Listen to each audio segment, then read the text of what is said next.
حضرت حسن بصری رحمۃ اللہ علیہ السلام فرماتے ہیں کہ ایک فحشہ عورت کے بارے میں مشہور تھا کہ اسے دنیا کا 1/3 حسن دیا گیا تھا۔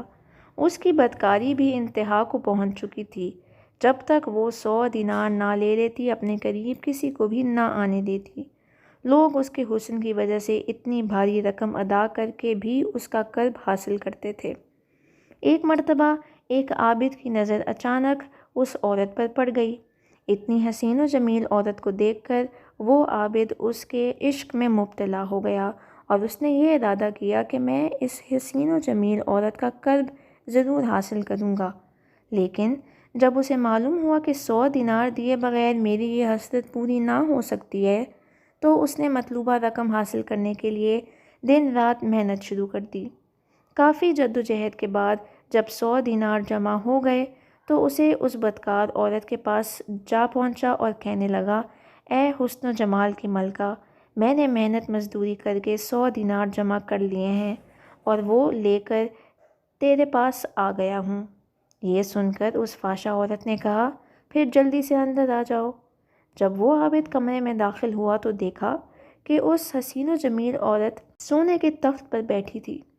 پھر اس عورت نے عابد سے کہا، میرے قریب آؤ، میں حاضر ہوں۔ وہ عابد بے تاب ہو کر اس عورت کی طرف بڑھا اور اس کے قریب تخت پر جا بیٹھا۔ جب وہ دونوں خدا کی نافرمانی کرنے کے بالکل تیار ہو چکے تھے تو اس عابد کی سابقہ عبادت اس کے کام آ گئی اور اس کو خدا عز و جل کی بارگاہ میں حاضری کا دن یاد آ گیا۔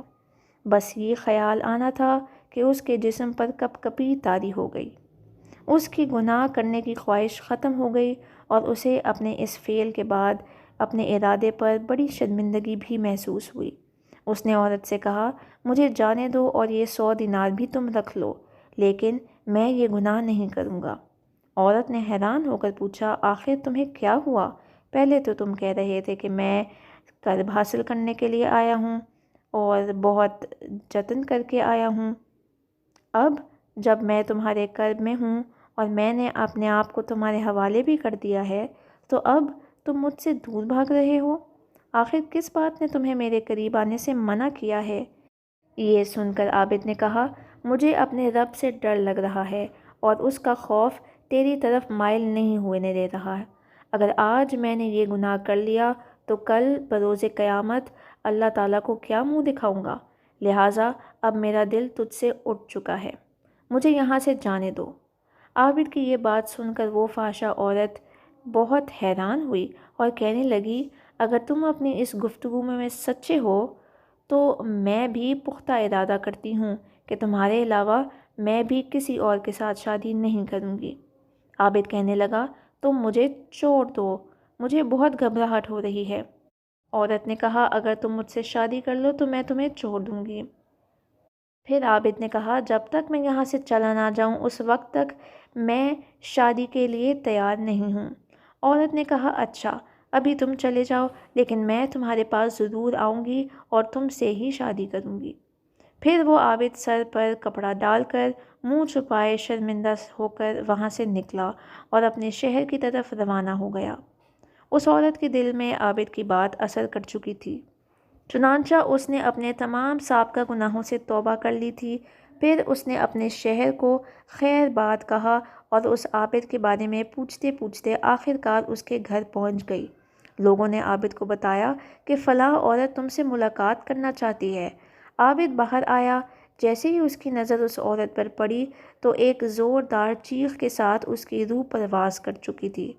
جب عورت اس کی طرف بڑھی تو دیکھا اس کا جسم ساخت ہو چکا ہے۔